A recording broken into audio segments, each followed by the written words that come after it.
영원히 찬송 받으실 하나님 아버지, 이 시간 거룩하신 하나님 앞에 나올 수 있게 해주셔서 감사드립니다. 저희는 거룩하신 하나님 앞에 설 수 없는 죄인의 몸입니다. 이 죄인을 위해 예수님이 피 흘려 주셨고, 이 사실을 믿는 자에게 용서와 구원을 베푸시는 하나님의 은혜에 감사드립니다. 저희 각자가 코끝에 호흡이 닿는 날까지 주님의 십자가 사랑을 기억하고 전하는 자가 되길 간구드립니다. 하나님, 지금 이 땅에 발을 딛고 있는 저희는 하나님께서 죄라고 여기시는 영역을 옳다고 여기는 풍조 속에 살고 있습니다. 주님을 믿고 거듭났음에도 하나님 말씀에서 벗어나 세상과 벗되고 맛을 잃은 소금처럼 살아가는 저희의 모습들이 얼마나 많은지 생각해 봅니다. 이 시간 고백하오니 저희의 죄를 용서해 주십시오. 그리고 이 세대를 본받지 말고 바른 분별력과 영적 긴장감을 가지고 살아갈 수 있도록 기도드립니다. 하나님, 세계와 우리 사회는 내일을 예측하기 어려운 불확실성의 시대를 살아가고 있습니다. 세계는 기후변화, 국제분쟁, 인플레이션, 주요 강대국의 패권 경쟁과 자국 우선주의가 코로나 이후 계속 심화되는 모습입니다. 그리고 우리 사회는 계엄 사태 이후로 현직 대통령이 구속되고 여야의 정치적 대립이 더욱 양극화되는 상황입니다. 무한 국제공항 참사, 환율 불안, 이념 갈등, 저성장의 그늘 등 어느 하나도 해결하기 쉽지 않은 어려움들이 새해부터 저희의 삶을 파고듭니다. 그럼에도 이 모든 상황을 주관하시고 해결하실 수 있는 분이 하나님이심을 믿으며 주님의 공의와 사랑 가운데 이 나라와 세계가 회복될 수 있기를 간구드립니다. 하나님, 그럼에도 저희에게 새로운 한 해를 허락해 주셔서 감사합니다. 금년 한 해 동안 저희 각자가 바울처럼 주님께 잡힌 바 되어 살아가게 해주시옵소서. 세상에서 자랑할 만한 것을 잡기 위해서가 아닌 주님께서 옳다 여기시는 것에 저희의 삶을 집중하고 드려지길 기도드립니다. 이 시간 예배를 통해 하나님의 임재하심을 경험하는 시간이 될 수 있게 해주시고, 정한조 목사님을 통해 선포되는 하나님의 말씀이 각자의 삶으로 잘 전달될 수 있기를 기도드립니다. 또한 오늘 예배를 위해 준비한 보이지 않는 손길과 교회 안팎에서의 섬김과 수고가 있음을 알고 있습니다. 주님께서 기억해 주시고 도미누스 성가대를 통해 올려지는 찬송을 기쁘시게 받아주시길 의뢰해 드립니다. 홀로 거룩하시고 존귀하신 우리 주 예수 그리스도의 이름으로 기도드립니다. 아멘. 에베소서 2장 8절에서 10절입니다.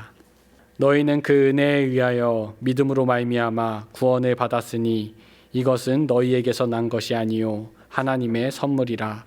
행위에서 난 것이 아니니 이는 누구든지 자랑하지 못하게 함이라. 우리는 그가 만드신 바라 그리스도 예수 안에서 선한 일을 위하여 지으심을 받은 자니 이 일은 하나님이 전에 예비하사 우리로 그 가운데서 행하게 하려 하심이니라. 아멘. 이스라엘 자손의 출애굽을 위해 부르심을 받은 모세는 형 아론과 함께 바로 왕에게 가서 이스라엘의 하나님께서 나의 백성을 보내라. 그들이 광야에서 나의 절기를 지켜야 한다라고 하셨습니다라고 말했습니다. 하지만 그 말에 바로 왕이 이스라엘 자손을 내어줄 리가 만무했습니다.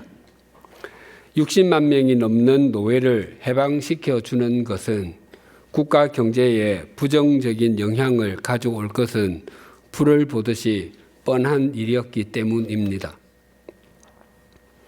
바로 왕은 여호와가 누구이기에 그의 말을 듣고서 이스라엘을 보내라는 것이냐? 나는 여호와를 알지 못하니 이스라엘을 보내지 않겠다라고 답했습니다. 그래서 애굽에는 나일 강물이 피로 변하는 것, 나일 강에서 개구리 떼가 올라오는 것 등 10가지 재앙이 있었습니다. 하나님께서는 모세를 통해서 10번째 마지막 재앙이 있기 전에 이렇게 말씀하셨습니다. 출애굽기 11장 4절에서 6절이 이러합니다.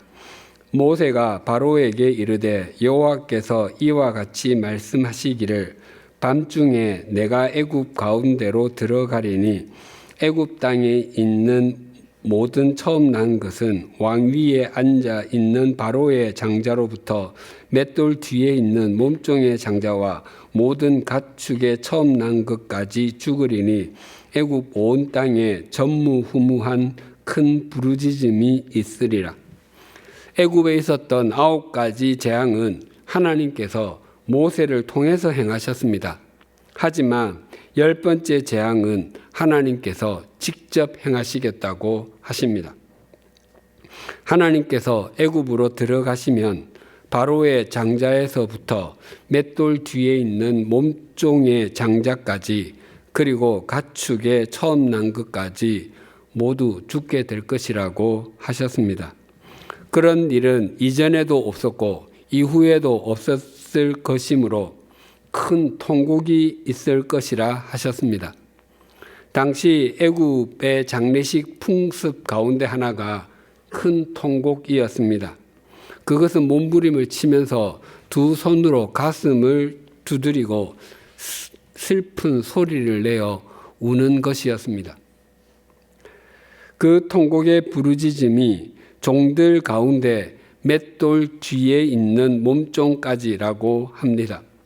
맷돌 뒤에 있는 몸종은 몸종 중에서도 가장 천시당하던 사람이었습니다. 그는 맷돌을 돌리는 기계와도 같았습니다. 특히 그 일은 전쟁 포로나 죄수들에게 주어진 일이었습니다. 삼손이 들릴라에게 농락을 당하고 블레셋의 포로가 되어 옥에 갇혔을 때 거기서 맷돌을 돌리는 일을 했습니다. 옥에 갇힌 것만 해도 처량하고 참담한 일인데 맷돌을 돌리는 일을 했다는 것은 더 이상 내려갈 곳이 없을 정도로 처참한 지경에 처했다는 의미입니다. 그리고 하나님께서는 또 이렇게 말씀하셨습니다. 출애굽기 12장 1절과 2절이 이러합니다.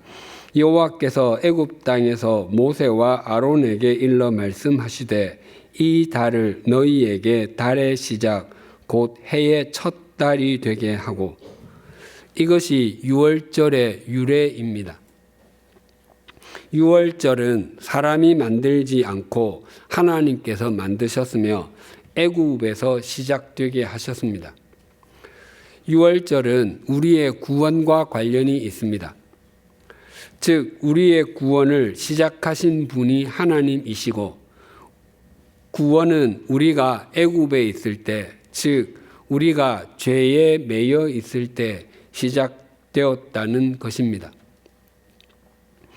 하나님께서 이스라엘 자손에게 달의 시작, 곧 해의 첫 달이 되게 한 달의 이름은 아비볼이고 나중에 바벨론 포로에서 돌아와서는 바벨론의 영향으로 니산월이라고 불리기도 했습니다.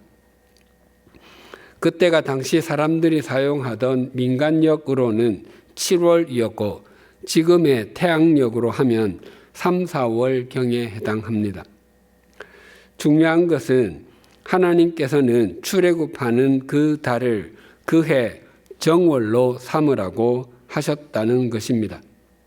하나님께서 새해를 다시 시작하게 해 주시겠다고 하신 것은 이스라엘 자손이 더 이상 애굽의 노예가 아니라 하나님의 백성으로 새롭게 살게 해 주시겠다는 은총의 약속이었습니다. 그리고 하나님께서는 유월절을 지키기 위해서 가족별로 어린 양을 잡으라고 하셨습니다. 그 양은 흠이 없는 1년 된 수컷으로 잡으라고 하셨는데 그 양은 우리의 죄를 지고 십자가에 달리신 예수 그리스도를 상징합니다. 하나님의 말씀은 이렇게 이어집니다. 출애굽기 12장 7절에서 10절이 이러합니다.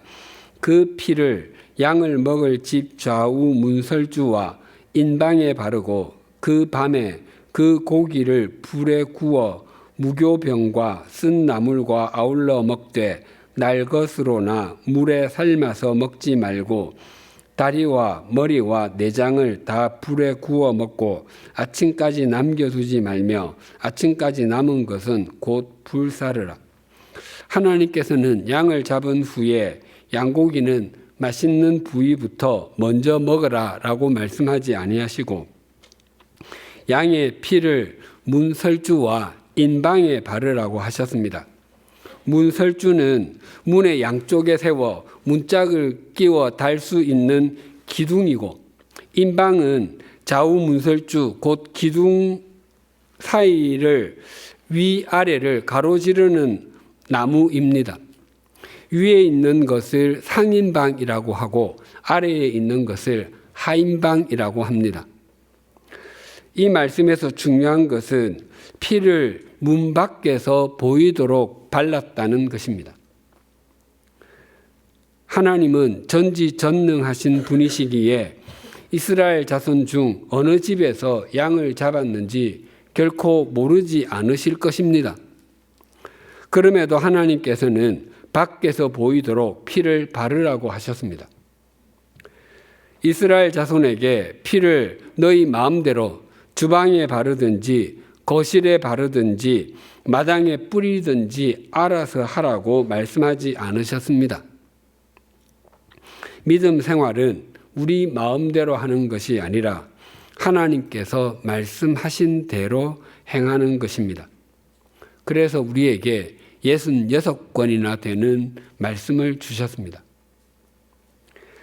잡은 양의 피를 문설주와 인방에 바른 때를 그 밤에라고 표현합니다. 그 밤은 표현적으로는 아비벌 14일이지만 이스라엘 자손에게는 400여 년간의 애굽의 노예 생활에 종지부를 찍는 날이었고 하나님의 백성으로 출발하는 첫날이었습니다. 겉으로는 여느 날과 다름없이 보일지라도 그날은 정말 다른 날이었습니다. 우리에게도 그 밤, 그 날이 있지 않았습니까? 연예인 중에는 정말 배우나 탤런트가 되고 싶어서 여러 번 시험을 본 후에 배우나 탤런트가 되기도 합니다. 또 가수가 되기 위해서 노래 오디션에 반복해서 참가한 후에 실력을 인정받아서 가수가 되기도 합니다. 그런데 자신은 배우나 탤런트와 같은 연예인이 될 생각이 없었는데 어느 날 길을 가는데 누군가 다가와 명함을 주면서 혹시 배우가 될 생각이 없느냐라고 질문을 받은 것이 계기가 되어서 연예인이 되기도 합니다.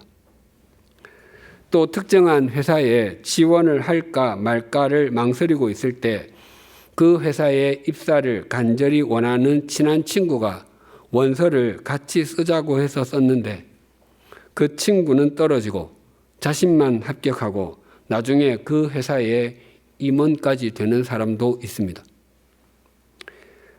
명함을 받은 날, 입사 시험을 본 날이 표면적으로는 자신의 인생에서 많은 날 가운데 한 날이지만 그날이 터닝 포인트가 되어서 인생의 길이 바뀌기도 합니다. 과거에는 지금보다 미팅을 많이 했습니다.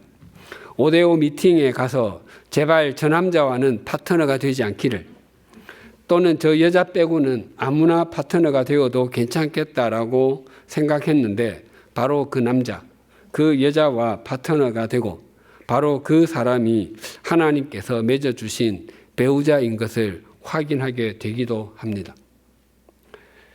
신앙생활에서도 동일합니다. 교회에 가면 예쁜 여학생이 있다고 해서 따라갔다가 하나님을 만나고 멋진 남학생이 있다고 해서 못 이기는 척하고 갔다가 그 남학생과는 비교할 수 없이 멋있는 주님을 만나게 되지 않으셨습니까? 또 교회에서 맛있는 음식을 준다고 해서 왔다가 생명의 양식이신 주님을 만났고 우연히 또 마지못해 참석했던 수련회에서 자신이 영원한 생명을 얻은 존재인 것을 확인했고 인생을 어떻게 살아야 하는지를 깨닫곤 했습니다. 그것이 자신에게 그 밤이요, 그 날입니다. 하나님께서는 계속해서 유월절에 대해서 이렇게 말씀하셨습니다. 출애굽기 12장 13절과 14절이 이러합니다. 내가 애굽 땅을 칠 때에 그 피가 너희가 사는 집에 있어서 너희를 위하여 표적이 될지라.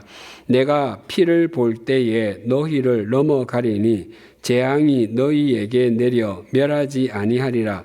너희는 이 날을 기념하여 여호와의 절기를 삼아 영원한 규례로 대대로 지킬지니라. 하나님께서 애굽 땅을 심판하시는데 그 근거가 피를 볼 때에, 즉 피가 발려 있는 집은 그냥 넘어가시겠다고 하십니다. 우리말 피를 보다는 아주 부정적인 의미를 가진 관용어입니다. 싸움으로 피를 흘리는 사태가 빚어지고 사상자를 내다, 크게 봉변을 당하거나 곤욕을 치르다, 그리고 크게 손해를 보다 등의 의미를 갖고 있습니다. 그러나 본문의 피를 보다는 굉장히 중요한 말입니다. 예수님께서 당신의 피를 보시는 손해를 봐주심으로 하나님께서 그 피를 보시고 우리로 하여금 피를 보지 않게 해주시는 것입니다.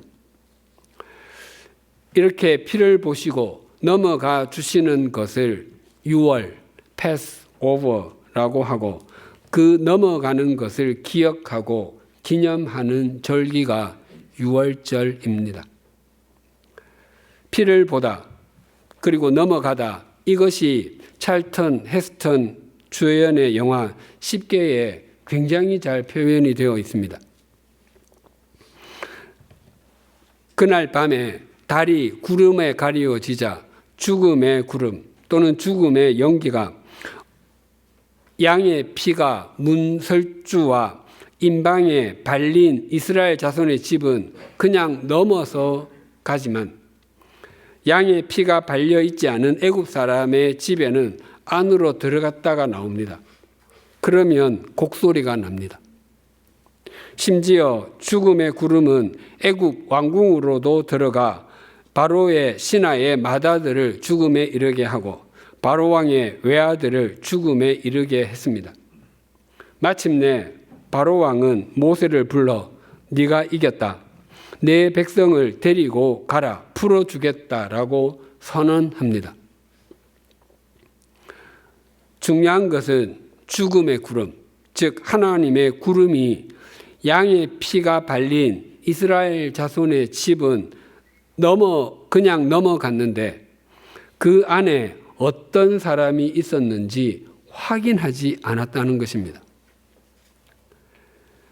그 집 안에 선한 사람이 있는지 또는 악한 사람이 있는지 심지어 범죄자가 있는지도 확인하지 않았습니다. 또 부자와 가난한 사람, 어린 사람과 나이 든 사람, 남자와 여자, 많이 배운 사람과 덜 배운 사람, 그 무엇도 확인하지 않았습니다. 단지 그 집 문설주와 인방에 어린 양의 피가 발려 있는지 아닌지만 확인했습니다. 이스라엘 자손이 출애굽을 할 때 이스라엘 자손만 있었던 것이 아니라 수많은 잡족도 함께 나왔다고 합니다. 죽음의 구름은 집 안에 이스라엘 자손만 있는지 다른 민족도 있는지 구분하지 않았던 것입니다. 이것은 우리의 구원을 잘 설명해 줍니다. 예수님께서 십자가에서 대속의 피를 흘리셨습니다. 그 피는 우리 보고 보라고 흘리신 것이 아닙니다. 하나님께서 보시라고 흘리신 것입니다. 아버지, 제가 죄인 정한조를 위해서 피를 흘렸습니다.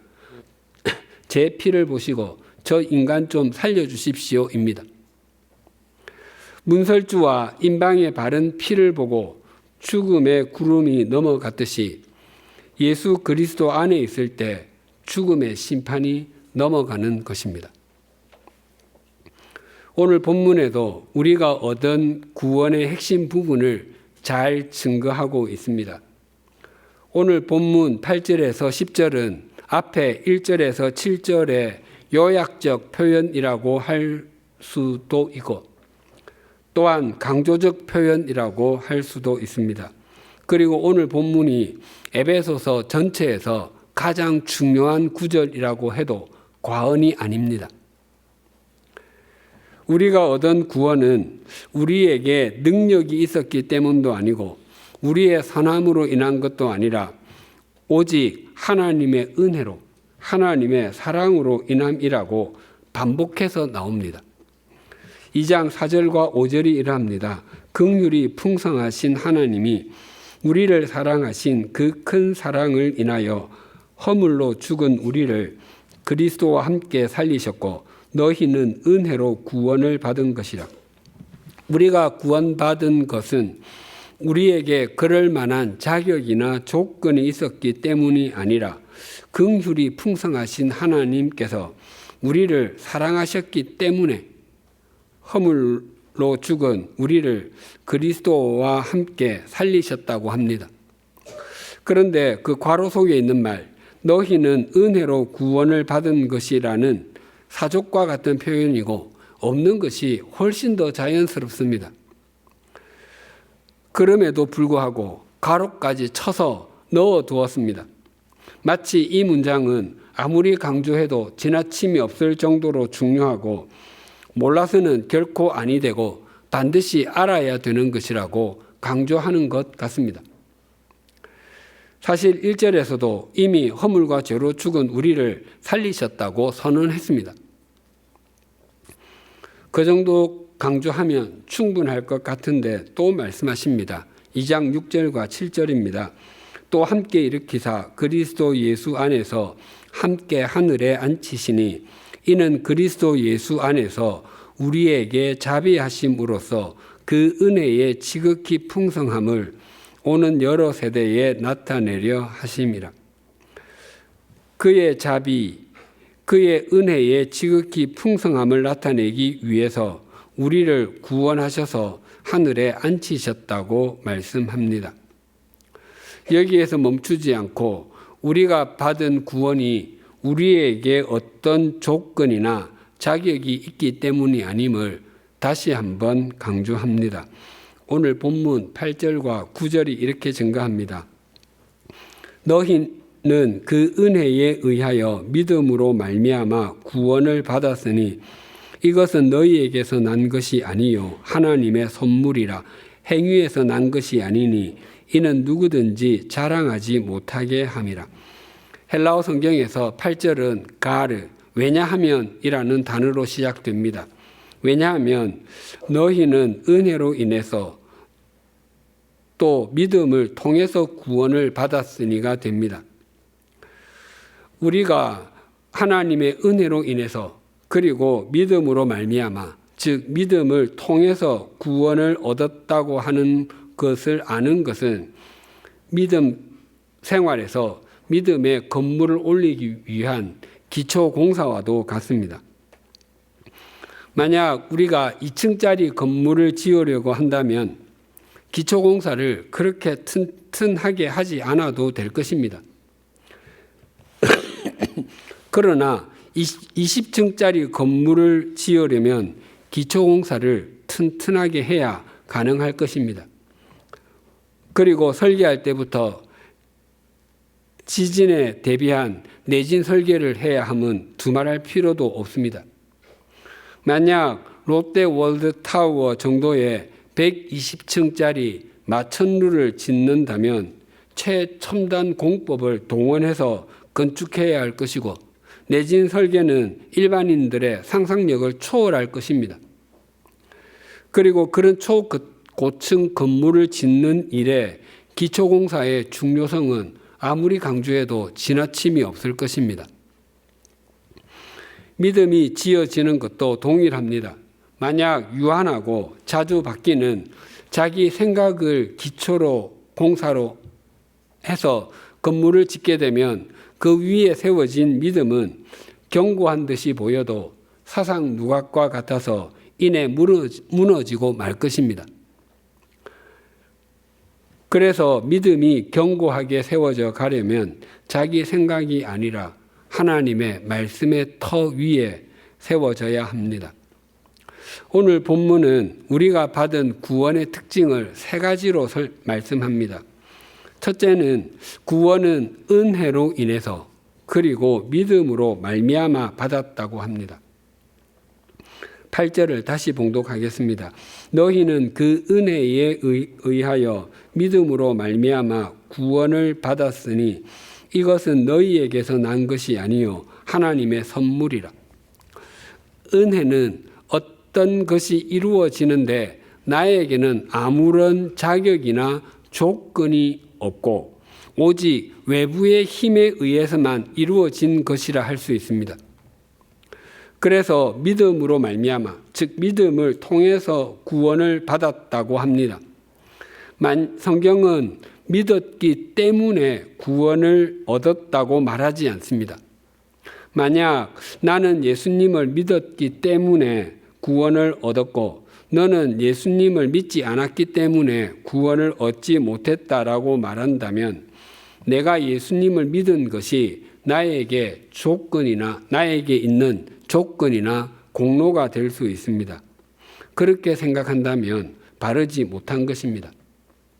내게는 조건이나 자격, 공로가 없다는 표현이 믿음으로 말미암아, 믿음을 통해서입니다. 그래서 은혜에 의하여는 믿음으로 말미암아와 같은 의미입니다. 믿음의 또 다른 측면은 다음 주에 상세히 말씀드리겠습니다. 로마서 5장 6절에서 10절이 이러합니다. 우리가 아직 연약할 때에 기약대로 그리스도께서 경건하지 않은 자를 위하여 죽으셨도다.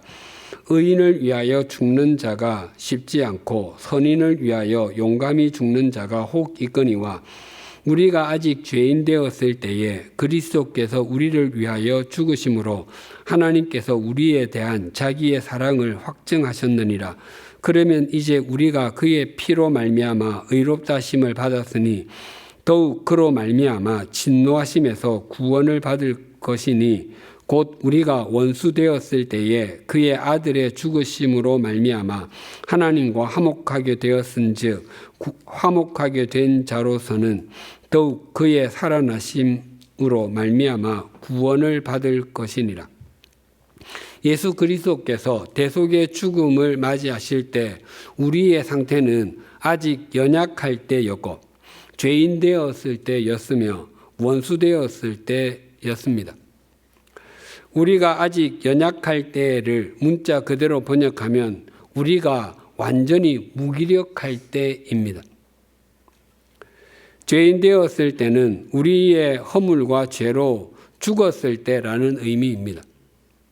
죽은 사람이 할 수 있는 것은 아무것도 없습니다. 또 원수 되었을 때는 하나님을 등지고 있을 때, 하나님으로부터 아스라이 멀리서 살고 있을 때, 하나님이 없는 삶을 살고 있을 때라고 할 수 있습니다. 즉 우리가 구원을 얻는데 우리에게는 그 어떤 조건이나 자격이 없었습니다. 이런 상태에 있었던 우리를 구원해 주셨다면 우리는 하나님의 은혜로 구원을 받은 것이 틀림없습니다. 둘째로 구원은 하나님의 선물이라고 합니다. 선물의 큰 특징 중에 하나는 그 초점이 주는 쪽에 있습니다. 내가 어떤 대가를 했기 때문에 받게 된 것이 아니라는 것입니다. 사람들 사이의 선물은 친밀한 관계로 인해서 주고받기도 하고 이전에 받은 것이 있었기 때문에 그 보답 차원에서 주기도 하며 상대가 이룬 업적에 대한 보상일 때가 대부분입니다. 그러나 하나님께서 우리에게 주시는 선물은 사람들 사이의 선물과는 완전히 다릅니다. 로마서 5장 6절에서 10절에서 말씀드린 바와 같이 구원은 우리가 연약할 때에, 즉 완전히 무기력할 때에, 우리가 죄인으로 영적으로 죽어 있을 때에, 우리가 하나님을 원수로 여기고 있을 때에 주어졌습니다. 그래서 우리에게는 아무런 조건도 자격도 없음에도 주어진 구원은 하나님의 선물입니다. 셋째로, 구원은 자랑할 수 없습니다. 9절이 이렇게 증가합니다. 행위에서 난 것이 아니니 이는 누구든지 자랑하지 못하게 함이라. 믿음의 반대말은 불신, 의심, 염려 등으로 말할 수 있지만 오늘 본문에서는 행위라고 할 수 있습니다. 믿음, 은혜가 자신에게는 아무런 조건이나 자격이 없는 것을 말한다면 행위는 스스로 조건이나 자격을 만드는 것이라고 할 수 있습니다.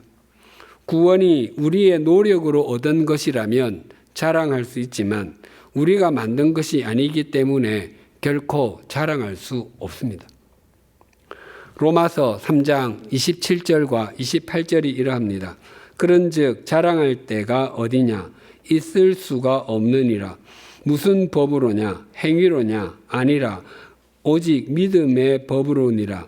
그러므로 사람이 의롭다 하심을 얻는 것은 율법의 행위에 있지 않고 믿음으로 되는 줄 우리가 인정하노라. 의롭다함을 받는 것은 율법의 행위가 아니라 믿음으로 이루어진다고 강조합니다. 행위는 자기 자신에게 근거를 두고 자신의 노력으로 구원에 이를 수 있다고 생각하는 것입니다. 만약 어떤 사람이 자기 집에서 전기 스위치를 올려서 전등이 켜진 것을 두고 자신이 전기를 만들었다고 주장한다면 그것을 수긍하실 수 있겠습니까? 자신이 스위치를 올려서 전등이 켜졌다면 발전소에서 전선을 통해서 자기 집까지 전기를 보내주었기 때문입니다. 발전소에서 전기를 보내주지 않는다면 스위치를 아무리 많이 올려도 또 스위치를 아무리 간절한 마음으로 올려도 전등의 불은 켜지지 않습니다. 자신이 스위치를 올려서 전등이 켜졌을 때 그렇게 되기 위해서 발전소에서 자기 집까지 전기를 보내준 것에 대해서 깊은 감사를 갖는 것이 바른 태도입니다. 우리가 믿어 구원을 받은 것도 하나님께서 행하신 모든 일을 수용하는 것과 같습니다. 그래서 내가 믿었기 때문에 구원을 받았노라고 자랑할 수 없습니다. 당시 유대인들은 율법의 행위, 즉 율법을 지켜서 구원의 자리, 의의 자리, 하나님께서 인정하는 자리까지 이룰 수 있을 것이라고 여겼습니다. 그래서 그 자리에 이르기 위해 율법을 열심히 지켰습니다. 그러나 율법의 역할이 무엇인지 성경은 아주 또렷하게 말씀합니다. 로마서 3장 20절이 이러합니다. 그러므로 율법의 행위로 그의 앞에 의롭다 하심을 얻을 육체가 없나니 율법으로는 죄를 깨달음이니라. 율법의 행위, 즉 율법을 지키는 것으로 하나님 앞에서 인정을 받을 수 있는 사람은 아무도 없다고 말씀합니다. 그리고 율법의 역할은 죄를 깨닫게 하는 것이라고 합니다. 그래서 율법의 역할은 자신의 실상을 비추어 주는 거울과 같고 의사가 발급한 진단서와 같으며 값을 지불해야 할 계산서와 같다고 말할 수 있습니다. 율법이라는 거울로 자신을 비추어 보면 자신이 그 어떤 비누로도 씻을 수 없는 완전히 오염된 상태라는 것을 확인하게 됩니다. 또 자신이 받은 진단서에는 곧바로 죽음에 이르게 하는 온갖 종류의 암이라고 적혀 있는 것과 같습니다. 그리고 계산서에는 특정한 금액이 아니라 생명의 값을 내어야 한다고 적혀 있습니다. 그 거울을 깬다고 해서 오염된 상태가 정화되는 것은 결코 아닙니다. 또 그 진단서와 계산서를 찢어버린다고 해서 죽음의 질병이 사라지거나 지불해야 할 비용이 없어지는 것이 결코 아닙니다.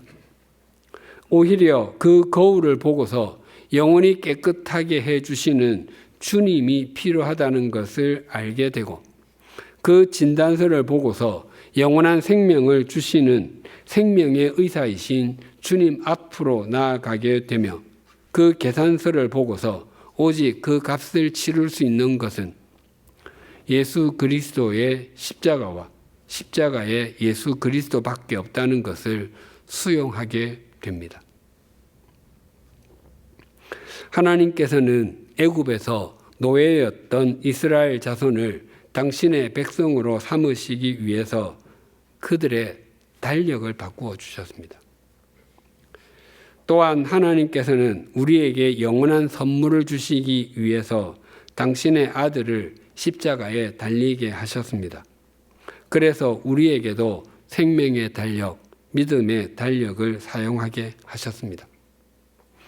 2025년이 불과 19일 전에 시작되었고, 다다음 주 화요일이면 음력으로 새해가 시작됩니다.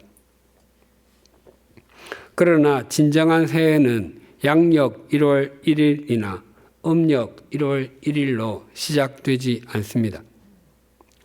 허물과 죄로 인해 영적으로 죽은 존재였지만 자기 인생의 문설주와 임방에 주님의 피를 발라 영적인 유월절을 갖고 있는 사람만 주님의 은혜에 의하여 믿음으로 말미암아 하나님의 선물을 받은 것을 중심으로 수용하는 사람만 진정한 새해의 인생을 살아갈 수 있습니다. 그때 우리는 그리스도 예수께 잡힌 바 된 그것을 향해서 달려가는 사람이 되어 우리 삶의 자리에서 주님의 통로가 될 것입니다. 기도하시겠습니다. 하나님 아버지, 애굽에서 400년 동안이나 노예 생활했던 이스라엘 자손을 출애굽하게 하여 주님의 백성으로 만들어 주시기 위해서 달력까지 바꾸어 주신 하나님이 은혜에 의하여 또한 믿음으로 말미암아 우리에게 구원을 주신 하나님과 동일하신 분이신 것을 감사합니다. 이스라엘 자손이 노예의 삶에서 벗어나기 위해서 독립운동을 했던 것도 아니었고 자신들의 노예 문서를 돈을 주고 사서 없앤 것도 아니었습니다. 또한 그들이 홍해를 건너기 위해서 바닷물을 다른 쪽으로 옮겼던 것도 아니었고 바다를 건너게 해줄 거대한 배를 만들었던 것도 아니었습니다. 그들은 하나님의 말씀대로 그저 양의 피를 문설주와 임방에 발랐을 뿐인데 하나님께서 패스오버 넘어가 주셨습니다. 우리는 우리의 허물과 죄로 죽었던 존재였는데 우리에게 은혜를 베풀어 주시고 우리의 믿음을 통해서 영원한 생명, 하나님의 선물을 주셔서 감사합니다. 이제는 우리가 우리의 일상에서 하나님의 선물을 받은 사람으로 살아가게 하여 주시옵소서. 언제 어디에서나 그리스도 예수께 잡힌 바 된 그것을 잡으려고 달려가므로 하나님의 선물을 받은 사람의 삶이 무엇인지를 드러내는 주님의 통로가 되게 하여 주시옵소서. 예수님의 이름으로 기도드립니다. 아멘.